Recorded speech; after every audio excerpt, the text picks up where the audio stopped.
habe die Ehre. Ich bin's, der Birger. Und wie versprochen, und da zum nächsten Thema, das eigentlich käme jetzt sollen, nur wegen hier ist, hab ich mir gedacht, hau ich euch heute das Händel um da wascheln. Und darum heißt es heute, how to halbe der Gickel. So, und da wird jetzt ja gar nicht lang hin und her geschissen. Fangen wir an mit Phase 1. Gickel-Grundlagen.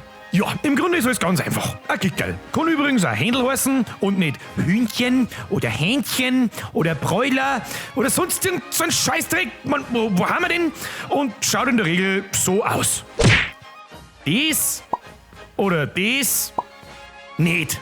Viel Teufel klumpfregt's. Und in der Regel wird ein halber der Gickel gegessen. Kein ganzer. Kein Mensch weiß so recht warum. Das ist halt einfach so.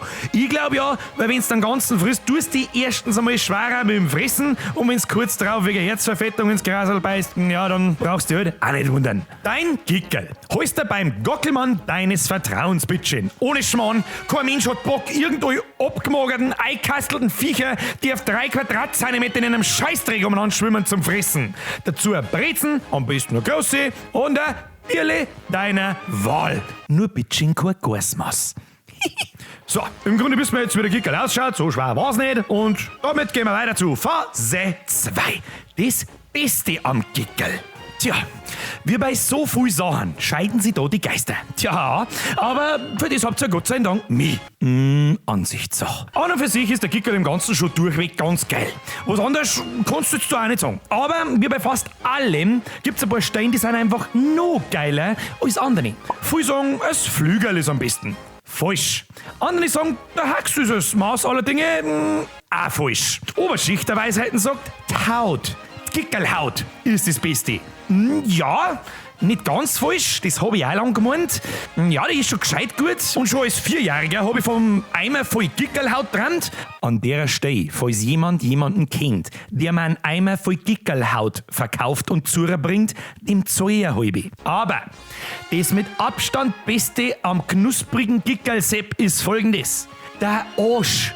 Alter, der Gickelarsch. Ich hab schon Leute gesehen, die sich fast Schellen eingeschlagen hätten, wer jetzt den Gickelarsch fressen darf und wer nicht. Ich hab's nie verstanden, bis ich's selber gegessen hab. Das ist wie Gickelhaut-Knusprigkeits-Nukleus-Offenbarung. Ohne Krampf. Meine Herrschaften, mehr geht nicht. An der Stelle nochmal, falls jemand jemanden kennt, der mir einen Eimer voll Gickelarschs, Arsches. Alter, was ist denn die Mehrzahl von Arsch? Wurscht, das behandeln wir anders mal. Wer man einen Eimer voll Gickelärschen zubringt, dem zahle ich eine halbe. Oder 2.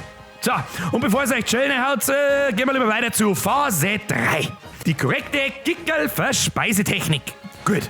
Die meisten waren ja schon zu überfordert, dass sie sich einer Wurstbrot richtig rum in die Goschen einschirmen. Ein Gickel anständig zu schmausen. Das gehört dann schon zu den fortgeschrittenen Techniken. Quasi Advanced Feeding Skills. Und ist gar nicht so einfach. Aber, oberste erste Regel. Du frisst ein Gickel mit die Hand.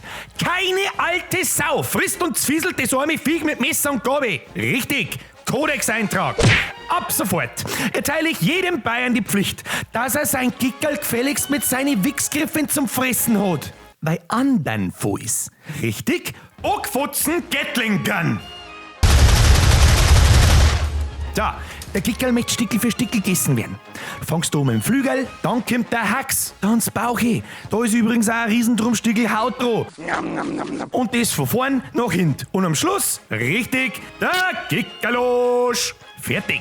Und dann schauen die Überbleibsel von dem Viech am Schluss nicht so aus, als hätte der Gockelbratmeister erst 2-3 Mal zusammenfahren müssen, bevor er es knusprig zaubert. So, am Schluss noch ein kleiner Tipp, weil die meisten noch ausschauen wie ein Dreijähriger, der zum ersten Mal in seinem Leben was zum Essen gesehen hat. Als, nennen wir es Halterung, brichst du ein Stückel von deiner Brezen runter. Holst mit dem Rankel einen Gickel an deinem Teller fest und mit der anderen Bratzen ziehst Stückel für Stückel das Zeug raus. Da bleibt eine Hände immer sauber, mit der kannst du dann umeinander gelangen, ohne dass du alles ankackst.